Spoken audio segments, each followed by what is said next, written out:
Hi everyone, आज हम पढ़ने वाले हैं करंट इलेक्ट्रिसिटी। क्योंकि हम डे टू डे लाइफ में ऑब्जर्व करते हैं कि स्विच ऑन करने के बाद हमारा फ़ैन वर्किंग कंडीशंस में आ जाता है, हमारा लैपटॉप, हमारा मोबाइल, हमारा कंप्यूटर, ये सब वर्किंग कंडीशंस में आते हैं जब फ्लो ऑफ करंट इलेक्ट्रिसिटी होता है। तो बेसिकली करंट इलेक्ट्रिसिटी फ्लो कैसे करती है, ओम्स लॉ क्या है, सुपर कंडक्टर्स क्या हैं, सुपर कंडक्टर्स के मिलने के बाद कोई भी डिवाइस कितनी छोटी क्यों हो जाएगी, यानी कि जो डिवाइसेज इतनी बड़ी बड़ी हैं उनको हम सेंटीमीटर्स में भी बना सकते हैं, कंडक्टर्स क्या हैं, इंसुलेटर्स क्या हैं, ये सब आज हम जानने वाले हैं और ये सब आज हम पढ़ने वाले हैं। तो let's start with it.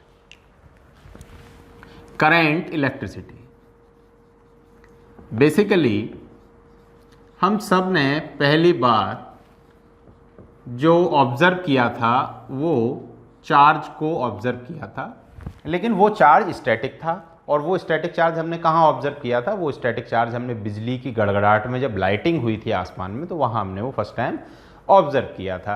With running of time हमने जाना कि हम एक पॉइंट से दूसरे पॉइंट पर उस स्टैटिक चार्ज को मूव करा सकते हैं। और वो स्टैटिक चार्ज जब एक पॉइंट से दूसरे पॉइंट पर जाता है तो हम बीच में अपना वर्किंग सब्सटेंस लगा देते हैं और वो हमें वर्क करके दे देता है।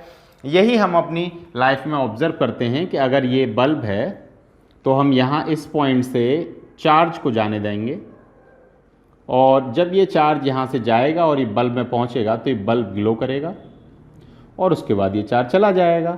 फिर ये चार्ज लौट कर आएगा और उसके बाद दोबारा चार्ज यहाँ से जाएगा। तब तक ये चार्ज इसमें से चलता रहेगा, तब तक ये बल्ब ग्लो करता रहेगा। जब इस चार्ज का फ्लो बंद हो जाएगा तो ये ग्लो नहीं करेगा।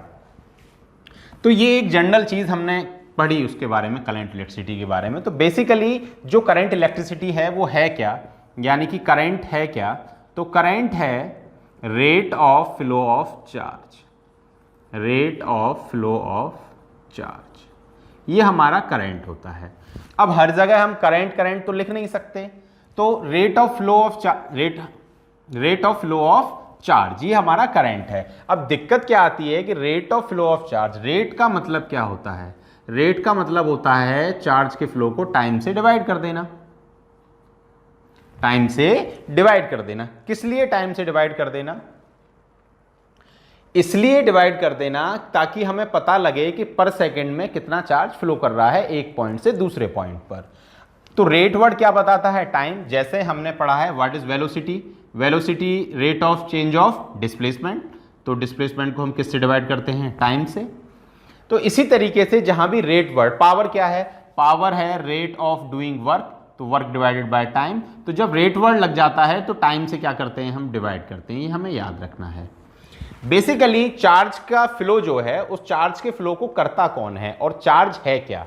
तो चार्ज का जो कैरियर है हमारे पास, वो है हमारे पास इलेक्ट्रॉन। यानी कि इलेक्ट्रॉन जब एक जगह से दूसरी जगह जाता है तो इलेक्ट्रॉन अपने अंदर चार्ज कंटेन रखता है, यानी कि उसके अंदर पहले से एक चार्ज होता है। और जब इलेक्ट्रॉन एक जगह से दूसरी जगह जाता है तो वो चार्ज भी उसके साथ एक जगह से दूसरी जगह चला जाता है। तो उस इलेक्ट्रॉन के फ्लो को भी हम क्या कहेंगे? करंट इलेक्ट्रिसिटी कहेंगे। लेकिन क्या नेचर का हर इलेक्ट्रॉन करंट इलेक्ट्रिसिटी प्रोड्यूस करने के लिए कैपेबल होता है? नहीं होता।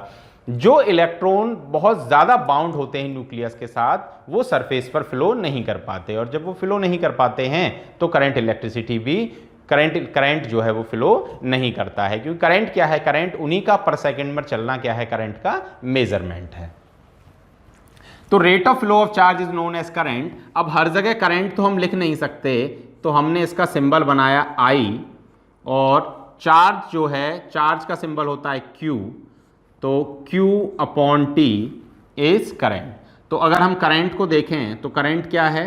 Current is equals to charge upon time. अब चार्ज को हम किससे डिनोट करते हैं? चार्ज को हम Q से डिनोट करते हैं, और टाइम को हम T से डिनोट करते हैं। और I हमें क्या बताता है? I हमारा सिंबल है करंट का, तो I is equals to Q upon T। लेकिन इस Q को बनाने वाली जो क्वांटिटी है वो है इलेक्ट्रॉन। अब अगर हमें I चाहिए तो Q किससे मिलकर बनेगा? Q बनेगा इलेक्ट्रॉन से मिलकर। तो एक इलेक्ट्रॉन के चार्ज को हम E से डिनोट कर रहे हैं, और हमारे पास मान लीजिए n इलेक्ट्रॉन्स हैं, तो n इंटू E क्या बनाएगा? Q upon T। ये भी फॉर्मूला है। अगर न्यूमेरिकल में वो आपको क्या देता है? नंबर ऑफ इलेक्ट्रॉन्स और टाइम देता है, और आपसे पूछता है करंट फ्लोइंग, तो आपको पहले क्या निकालना पड़ेगा? Q। Q आप कैसे निकालेंगे, charge on one electron multiply by number of electrons, तो आपको क्या मिल जाएगा, टोटल चार्ज मिल जाएगा। तो टोटल चार्ज इज Q, तो Q divided by T is equals to I। तो अगर उसने Q नहीं दिया, अगर क्वेश्चन में यह आता है कि चार्ज इतना है और टाइम इतना है, तो आप I आराम से निकाल पाएंगे, Q को डिवाइड कर देंगे T से, लेकिन वो Q की बजाय आपको क्या दे देगा, नंबर ऑफ इलेक्ट्रॉन्स दे देगा। तो एक इलेक्ट्रॉन का चार्ज भी आपको याद होना चाहिए, जिससे कि आप नंबर ऑफ इलेक्ट्रॉन्स को मल्टीप्लाई करके Q जो है बना सकें। अब ये जो I है, अब इस I की यूनिट क्या है, इसको मेजर किस में करते हैं, तो इसको मेजर करते हैं एम्पियर में। Current is measured in ampere. Charge को जो मेजर करते हैं वो कितने में, किस में मेजर करते हैं, तो चार्ज को मेजर करते हैं हम कूलाम में। तो चार्ज जो हम मेजर करेंगे वो किस में करेंगे, कूलाम।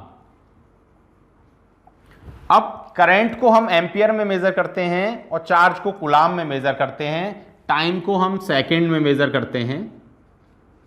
तो अगर आपसे पूछा जाए कि 1 एम्पियर किसके बराबर होगा, तो 1 एम्पियर बराबर होगा जब 1 कूलाम चार्ज 1 सेकंड में फ्लो करेगा।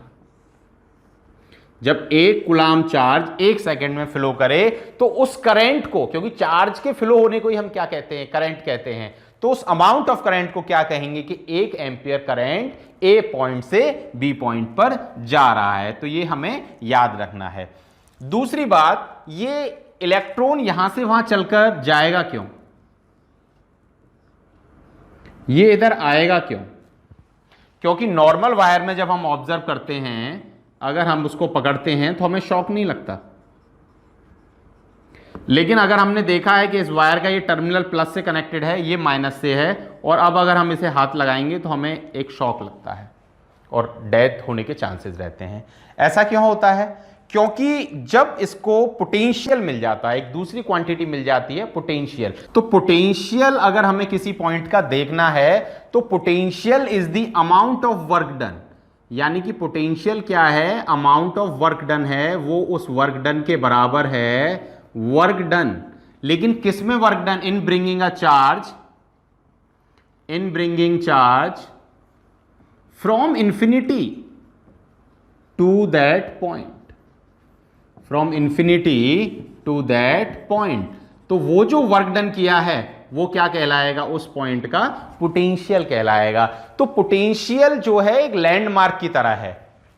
अगर ये एक चार्ज है, टेस्ट चार्ज है, टेस्ट चार्ज क्या होता है, हम एक पॉजिटिव चार्ज लेते हैं और वो पॉजिटिव चार्ज उसका खुद का, उसके पास अपना जो चार्ज होता है वो बहुत कमजोर होता है, और ये एक प्लस टेस्ट चार्ज होता है। यहां पर एक दूसरा चार्ज है, हम इस चार्ज को ए पॉइंट तक खींच कर लाए इंफिनिटी से। तो इस ए पॉइंट तक खींच के लाने के लिए हमने इस पर क्या किया होगा, फोर्स लगाया होगा और इसको डिस्प्लेस किया होगा। और जब फोर्स और डिस्प्लेसमेंट होते हैं तो क्या मिलता है, वर्क डन। तो इस चार्ज को इस पॉइंट से, यानी कि इंफिनिटी से ए पॉइंट तक लाने में जो वर्क डन किया गया, वो ए पॉइंट का क्या होगा, पोटेंशियल होगा। उसके बाद हम इसको बी पॉइंट पर लाएंगे तो वो क्या होगा, बी पॉइंट का पोटेंशियल होगा। पोटेंशियल को हम डिनोट किससे करते हैं, पोटेंशियल को हम V से डिनोट करते हैं, यानी कि उसका सिंबल क्या है, V। तो पोटेंशियल V होता है, तो V हमारा किसके बराबर है, V बराबर है work done,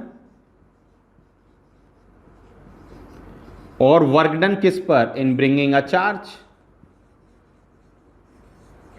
work done in bringing a charge is known as potential of that point, और पोटेंशियल क्या है, V। तो V का फॉर्मूला क्या हो गया, V is equals to W upon Q, V is equals to W upon Q। What is V, potential of that point. अब potential किसके बराबर है, a work done in bringing a unit positive charge from infinity to that point is known as potential of that point. और लेकर किसको आए हैं, charge को। अब अगर वो आपसे पूछता है कि 1 वोल्ट कितना होगा, तो 1 वोल्ट होगा जब हम वर्क डन करेंगे और चार्ज लाएंगे। तो वर्क डन कितना करेंगे, वर्क डन को किस में मेजर करते हैं, जब हम वर्क डन करेंगे 1 जूल, और चार्ज कितना लाएंगे, 1 कूलाम। तो पोटेंशियल कितना होगा, 1 होगा। अब पोटेंशियल डिफरेंस क्या होता है, पोटेंशियल डिफरेंस होता है difference of potential at 2 points, of 2 points. ये पॉइंट ए तक लाने के कुछ पोटेंशियल बना VA, बी तक लाने के लिए VB पोटेंशियल बना। पोटेंशियल डिफरेंस क्या होगा, VB माइनस VA। इन दोनों के बीच का ये डिफरेंस होगा, क्योंकि यहां तक लाने के लिए जो वर्क किया और यहां तक लाने के लिए जो वर्क किया, तो इसको लाने के लिए इतना वर्क किया और इस तक लाने के लिए ये वर्क किया, तो डिफरेंस कितना रहा दोनों के बीच में, ये कैसे निकलेगा, दिस माइनस दिस। तो ये हमें याद रखना है। तो पोटेंशियल क्या है, करंट क्या है, ये हमने जान लिया, उनकी यूनिट जान ली, क्योंकि हमने लोअर क्लासेस में उसको पढ़ा है तो बहुत ज्यादा डिस्कस नहीं किया। उसके बाद एक जॉर्ज साइमन ओम साइंटिस्ट थे और उन्होंने सोचा कि जब तक पोटेंशियल डिफरेंस ना हो तब तक करंट फ्लो ही नहीं करता। तो उन्होंने कहा कि करंट और पोटेंशियल डिफरेंस का भी अपने आपस में एक रिलेशन होगा। उस रिलेशन को ऑब्जर्व करने के लिए उन्होंने क्या किया, उन्होंने v की वैल्यूज को वेरी कराया और i की वैल्यूज को ऑब्टेन किया एक ग्राफ पर। तो उन्होंने क्या किया, मान लीजिए पहले उन्होंने v की वैल्यू 5 यहां पर रखी, तो i की वैल्यू कुछ y पर उनको मिलेगी, यानी करंट की कुछ वैल्यू उनको मिली। तो उनको जो वैल्यू मिली उस पर उन्होंने डॉट रख दिया जो इन दोनों का रिलेशन दिखाती है। उसके बाद उन्होंने v को दोबारा बढ़ाया, तो उन्होंने v की बढ़ाकर कुछ वैल्यू की और i की भी वैल्यू कुछ बढ़ गई। और जब उन्होंने इस रिलेशन को ऑब्जर्व किया तो उन्होंने देखा कि यहां पर एक डॉट आ रहा है। उसके बाद उन्होंने v की वैल्यू को दोबारा बढ़ाया और जब उन्होंने इस वैल्यू को बढ़ाया तो फिर दोबारा से उन्हें कुछ i की वैल्यू ऑब्टेन हुई y एक्सिस पर, यहां कुछ वैल्यू ऑब्टेन हुई, पहले यहां हुई थी उसके बाद यहां हुई। तो ये सब ग्राफ क्या करता है, दो एक्सिस का आपस में रिलेशन दिखाता है। उसके बाद जब उन्होंने इस लाइन को ड्रॉ किया तो उनको एक स्ट्रेट लाइन ऑब्टेन हुई, तो उन्होंने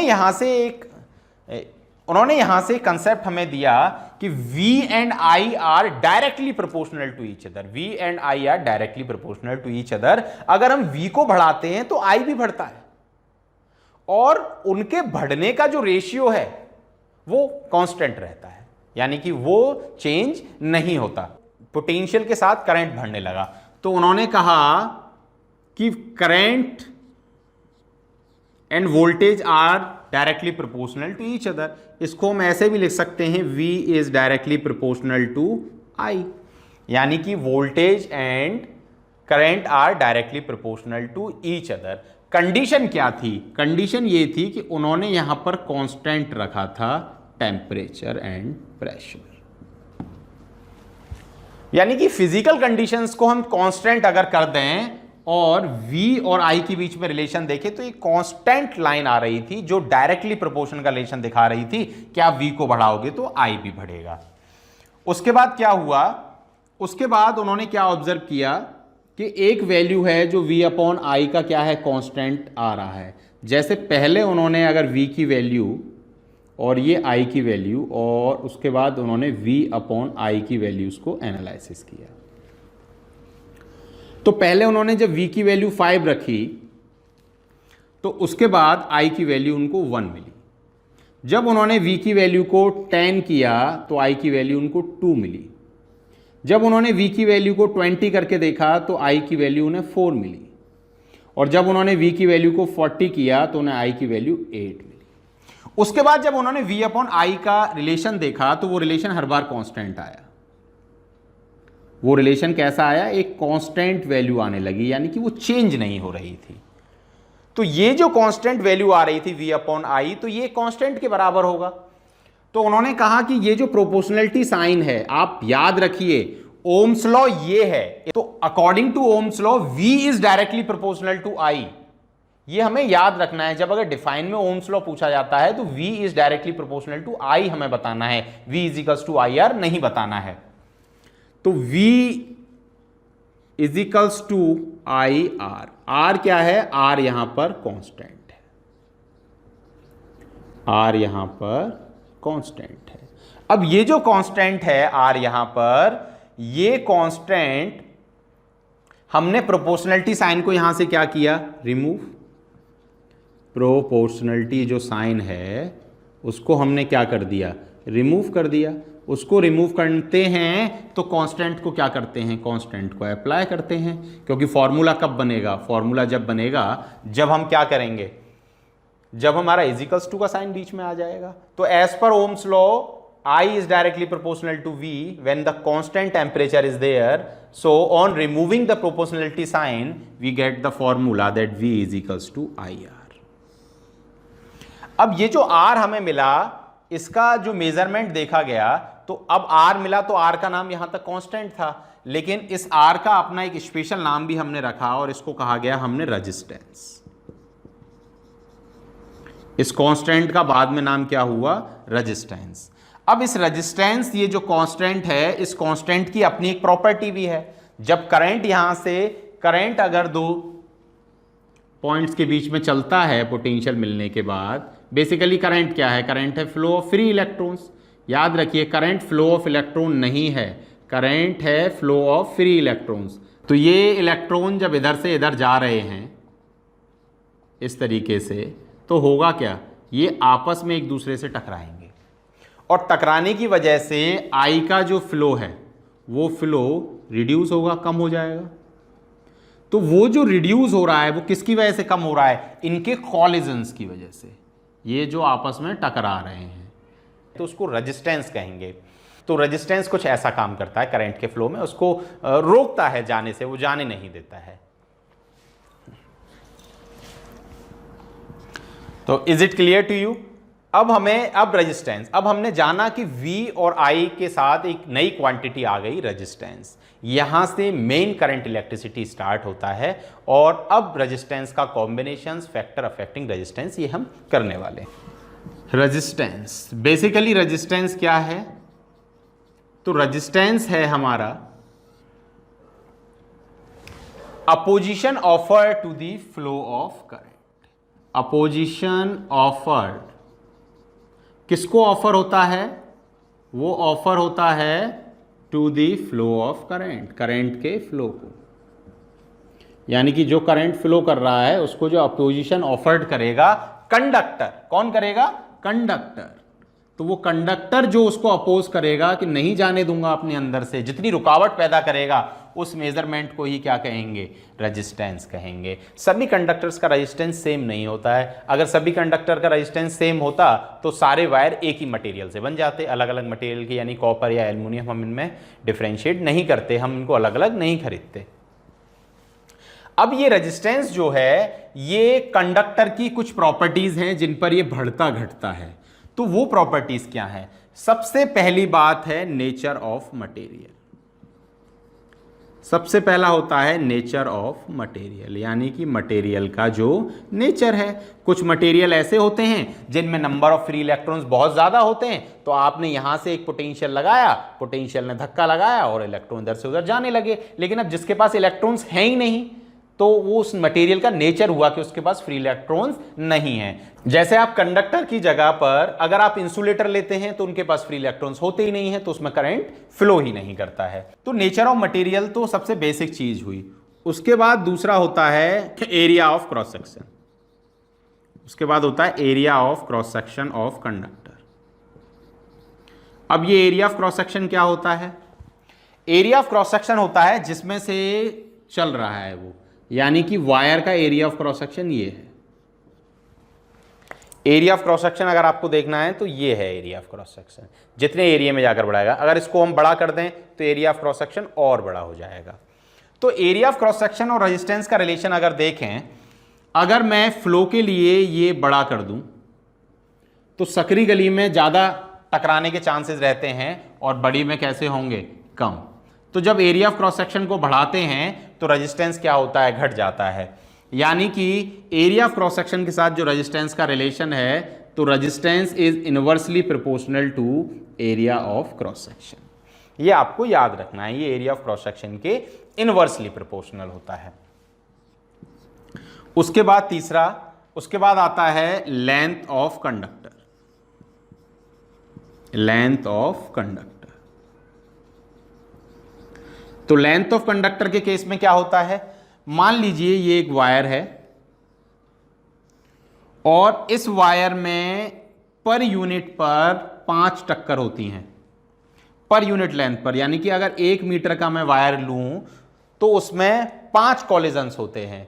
अगर उसी वायर को मैं 10 मीटर का बड़ा कर दूं, कितना कर दूं, 10 मीटर कर दूं, तो 1 मीटर पर 5 होते हैं, तो 10 मीटर पर कितने होंगे, 5 × 10, कितने कॉलिजन हो गए, 50। तो नंबर ऑफ कॉलिजन बढ़ने पर क्या बढ़ जाता है, रेजिस्टेंस बढ़ जाता है। तो जब जब लेंथ को बढ़ाएंगे तब तब क्या बढ़ जाएगा, रेजिस्टेंस बढ़ जाएगा। तो लेंथ ऑफ कंडक्टर और रेजिस्टेंस का जो रिलेशन देखते हैं, resistance is directly proportional to the length of the conductor. इसके बाद तीसरा आता है टेम्परेचर। तो टेम्परेचर बढ़ने पर रेजिस्टेंस बढ़ता है। टेम्परेचर बढ़ने पर रेजिस्टेंस क्यों बढ़ता है, देखिए ये इलेक्ट्रॉन जो यहां से जो जा रहे थे ये इलेक्ट्रॉन अगर इन्हें टेम्परेचर मिल जाएगा तो इनकी काइनेटिक एनर्जी और ज्यादा बढ़ जाएगी। तो ये एनर्जी मिलते ही जिस पोटेंशियल की वजह से सीधा जा रहे थे उस एनर्जी की वजह से ऑसिलेट करने लगेंगे, वाइब्रेट करने लगेंगे और ज्यादा। तो कॉलिजन्स को क्या करेंगे, नंबर ऑफ कॉलिजन्स को बढ़ा देंगे। तो टेम्परेचर के बढ़ने से भी क्या होता है, टेम्परेचर के बढ़ने से भी हमारा रेजिस्टेंस बढ़ने लगता है। इसके बाद टेम्परेचर के बढ़ने से रेजिस्टेंस बढ़ रहा था, एरिया ऑफ क्रॉस सेक्शन के बढ़ने से रेजिस्टेंस घट रहा था, और लेंथ ऑफ कंडक्टर बढ़ने से भी रेजिस्टेंस क्या हो रहा था, बढ़ रहा था। तो यहां से और हमें एक बात समझ में आती है कि अगर हम रिलेशन को ऑब्जर्व करें तो resistance is directly proportional to the length of conductor and resistance is inversely proportional to the area of cross section of the conductor. तो अगर ये इक्वेशन 1 है और ये इक्वेशन 2 है, अगर इन दोनों को हम कंबाइन कर दें तो हमें क्या मिलेगा, resistance is directly proportional to length upon A. क्या मिलेगा, resistance is directly proportional to length upon A. अब इस प्रोपोर्शनलिटी साइन को भी हमें क्या करना होगा, रिमूव करना होगा। प्रोपोर्शनलिटी साइन को जब रिमूव करते हैं तो अप्लाई क्या करते हैं, अप्लाई करते हैं कांस्टेंट। तो वी अप्लाई कांस्टेंट, हम यहां पर क्या अप्लाई करेंगे, कांस्टेंट। तो ये जो हमें वैल्यू मिल जाएगी, ये क्या मिल जाएगी, R is equals to rho L upon A. देखिए रो का मतलब डेंसिटी होता है, लेकिन यहां अब तक जो आपने पढ़ा होगा, लेकिन यहां पर जो रो है ना ये रेजिस्टेंस के बराबर हो जाएगी। देखिए अगर लेंथ हम कितनी ले लें, यूनिट, और एरिया ऑफ क्रॉस सेक्शन भी कितना ले लें, यूनिट। यूनिट का मतलब होता है यूनिटरी, यूनिटरी मतलब 1। तो R हमारा क्या हो जाएगा, R is equals to rho into 1 on 1। तो R is equals to rho. तो ये रो क्या है, रो भी रेजिस्टेंस ही है। देखो तो रो क्या है, रो भी रेजिस्टेंस ही है। यानी कि रेजिस्टेंस किसी भी कंडक्टर का कब, जब उसका एरिया ऑफ क्रॉस सेक्शन कितना हो 1 और जब उसका लेंथ कितना हो 1, तो उस टाइम जो उसमें रेजिस्टेंस का मेजरमेंट होगा उसको हम रेजिस्टेंस ना कहकर स्पेसिफिक रेजिस्टेंस कहेंगे। क्या कहेंगे, स्पेसिफिक रेजिस्टेंस। कब कहेंगे, जब रेजिस्टेंस जो है वो कब होगा, जब कंडक्टर की हम यूनिट लेंथ लें और unit area of cross section लें, तो उस टाइम जो रेजिस्टेंस मेजर होगा उस मेजरमेंट को कहेंगे हम स्पेसिफिक रेजिस्टेंस। और इसका सिंबल क्या है, इसका सिंबल है रो, और इसको रेजिस्टिविटी भी कहते हैं, इसको कहते हैं रेजिस्टिविटी। ये भी आपको याद रखना है, भी कहते हैं। अब इनकी यूनिट क्या होंगी, तो जो रेजिस्टेंस था, रेजिस्टेंस को हम जो मेजर करते हैं, जो रेजिस्टेंस की यूनिट है वो होती है ये ओम। रेजिस्टेंस की यूनिट होती है ओम। अब स्पेसिफिक रेजिस्टेंस की क्या होगी, तो स्पेसिफिक रेजिस्टेंस भी हमारा क्या है, R है, यानी कि रेजिस्टेंस ही है, लेकिन कब है, जब यूनिट लेंथ है और unit area of cross section है। तो R को हम किस में नापते हैं, R को हम ओम में नापते हैं, और एरिया ऑफ क्रॉस सेक्शन को हम किस में नापते हैं, मीटर स्क्वायर में नापते हैं, और लेंथ को हम किस में नापते हैं, मीटर में नापते हैं। तो ये स्क्वायर यहां से चला जाएगा, तो रेजिस्टिविटी की जो यूनिट है वो क्या हो जाएगी, ओम मीटर। तो उसकी रेजिस्टिविटी की क्या यूनिट हो जाएगी, ओम मीटर। रेजिस्टेंस को किस में नापते हैं, ओम में नापते हैं, और ओम का सिंबल ये है, यानी कि रेजिस्टेंस में अगर ओम का सिंबल ये है, ये ओम का सिंबल है, ये है ओम। ये वाली बात समझ में आई। अब इसमें एक सबसे कंफ्यूजिंग बात ये होती है कि जब हम पढ़ते हैं कि रेजिस्टेंस तो हमारा डायरेक्टली प्रोपोर्शनल है लेंथ के, रेजिस्टेंस तो हमारा इनवर्सली प्रोपोर्शनल है area of cross section, area नहीं, एरिया ऑफ क्रॉस सेक्शन के, लेकिन जो हमारी रजिस्टिविटी है उसकी वैल्यू है कांस्टेंट, वो नहीं बदलती। देखिए ये एक वायर आपने लिया और ये वायर पहले 1 मीटर था, ठीक है। अब इस वायर का 1 मीटर में ये 5 कॉलिजन करता था, ठीक है। तो आपने कहा कि इसकी जो रजिस्टिविटी है वो है 5 ओम पर मीटर, ठीक है, क्योंकि मेजरमेंट जो कॉलिजन का है, जो ऑब्स्ट्रक्शन का मेजरमेंट है, उसी को हम क्या कहेंगे, रेजिस्टेंस कहेंगे। अब आपने इस वायर को 100 मीटर का कर दिया, इसका आप रेजिस्टेंस देखेंगे तो रेजिस्टेंस कितना हो जाएगा, 1 मीटर पर 5 कॉलिजन बढ़ रहे हैं, तो 100 मीटर पर कितने बढ़ जाएंगे, 500 कॉलिजन।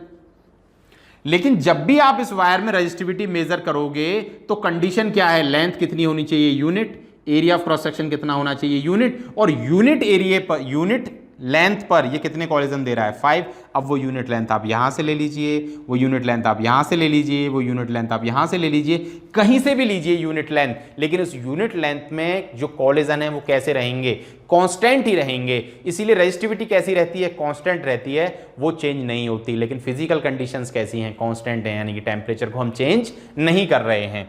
तो लेंथ बढ़ाने पर रेजिस्टेंस तो बढ़ेगा, क्योंकि रेजिस्टेंस क्या है, टोटल कॉलिजन कितने हुए उसका मेजरमेंट है। रेजिस्टिविटी क्या है, यूनिट लेंथ पर कितने कॉलिजन हुए, तो यूनिट लेंथ पर तो वो सिर्फ 5 ही कॉलिजन कर सकता था, तो वो 5 ही यहां करेगा, 5 ही यहां करेगा। कहीं भी अगर आप इसमें ऐसे छोटे छोटे यूनिट और बढ़ाते जाओगे तो वो 5 कॉलिजन और बढ़ाता जाएगा, क्योंकि जब इतने एरिया में चलेगा 5, इतने में चलेगा फिर 5, फिर इतने में चलेगा फिर 5, तो टोटल रेजिस्टेंस क्या होगा, बढ़ता चला जाएगा। लेकिन कहीं भी अगर एरिया आप कितना लेंगे यूनिट, तो रेजिस्टेंस कितना रहेगा उसका, 5 ही रहेगा।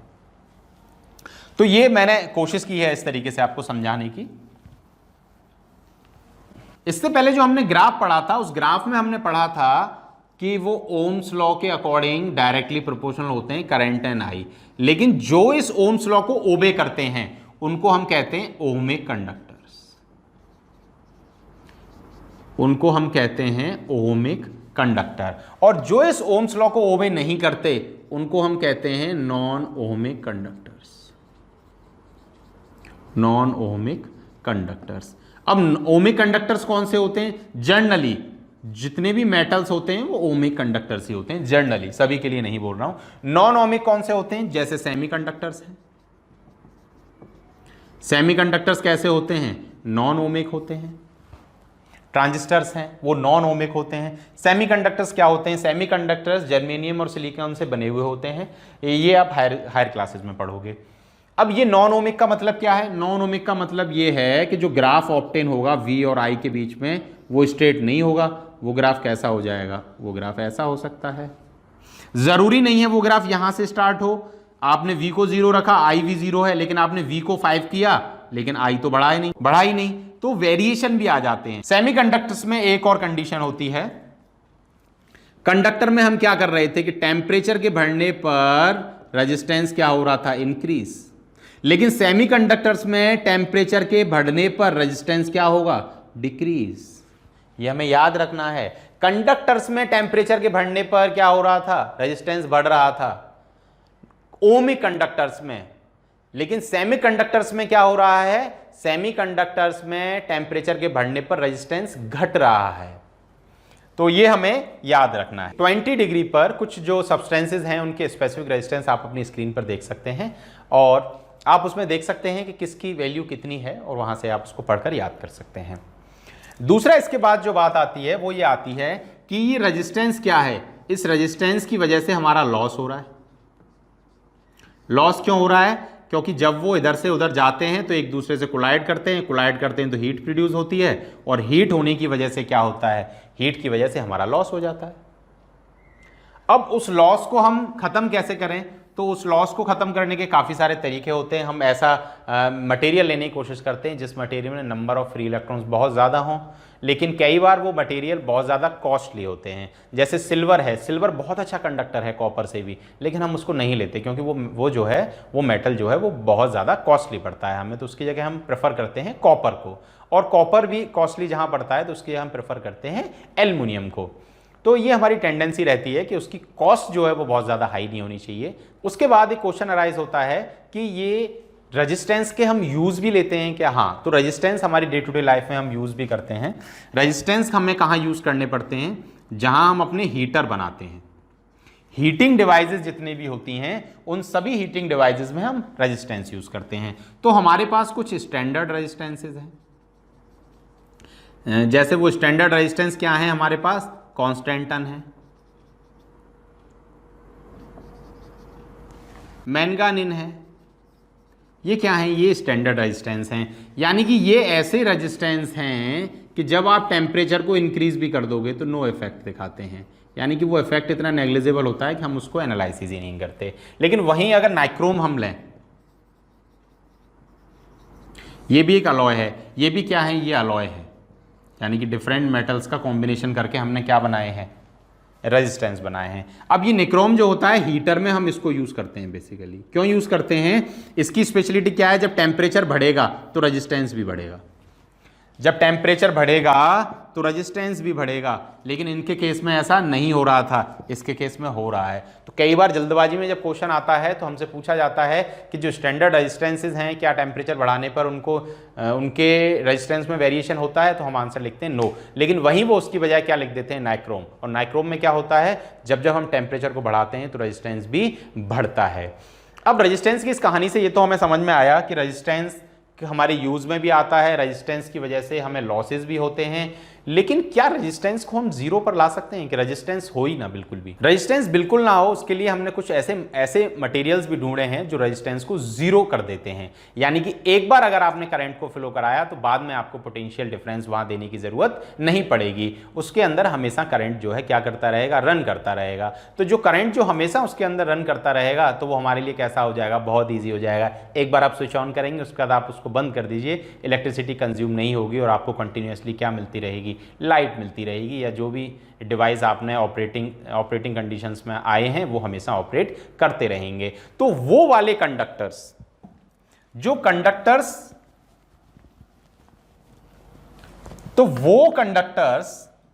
जो खुद के अंदर रेजिस्टेंस किसको कर लेते हैं? जीरो कर लेते हैं, अबाउट टू जीरो, जो लगभग जीरो के बराबर कर लेते हैं, उन कंडक्टर्स को हम कहते हैं सुपर कंडक्टर। सुपरमैन बैटमैन होता है ना, इसी तरीके से ये कंडक्टर भी सुपर हो जाते हैं। तो ये सुपर कंडक्टर क्या होते हैं? इनका रेजिस्टेंस तो जीरो कर लेते हैं। तो फिर हम वायर्स क्यों नहीं बनाते? फिर तो हमें अपने घर में वही वायर लगाने चाहिए। तो इसका कंडीशन क्या है कि ये सुपर कंडक्टर की जो स्टेट है, कुछ सब्सटेंसेस दिखा तो रहे हैं, लेकिन वो बहुत कम टेम्परेचर पर दिखा रहे हैं। वहां पर हमें टेम्परेचर कैसा करना पड़ रहा है? Very low. और वो टेम्परेचर जो है वो हमारी डे टू डे लाइफ में पॉसिबल नहीं होता वर्किंग कंडीशंस के लिए। तो हम उस कंडीशन पर उनसे क्या है? As a super conductor work नहीं ले सकते। तो हम एक ऐसा मटेरियल ढूंढ रहे हैं जो मटेरियल नॉर्मल टेम्परेचर पर भी किसकी तरह बिहेव करे? सुपर कंडक्टर की तरह बिहेव करे। और जब हमें ये मिल जाएगा तो जो आज आप इतने बड़े बड़े कंप्यूटर्स लेकर घूमते हो, सुपर कंप्यूटर्स होंगे और वो सिर्फ कुछ सेंटीमीटर्स में ही बन जाएंगे। आपको इतने बड़े बड़े बल्क में जो डिवाइसेस मिलते हैं, इलेक्ट्रिकल डिवाइसेस, वो इतने बड़े नहीं होंगे, वो बहुत छोटे हो जाएंगे और उनका साइज मिनिमाइज हो जाएगा। तो होप सो फॉर दैट कि वो जल्दी ही मिले। इसके सेकंड पार्ट में हम पढ़ेंगे रेजिस्टेंस। हमने जो पढ़ा है, इस रेजिस्टेंस को हम डिवाइसेस में कनेक्ट कैसे करते हैं। तो इसको कनेक्ट करने के 3 तरीके होते हैं: series, parallel and the mixed combination. तो वो तीनों कॉम्बिनेशन हम इसके पार्ट 2 में पढ़ेंगे।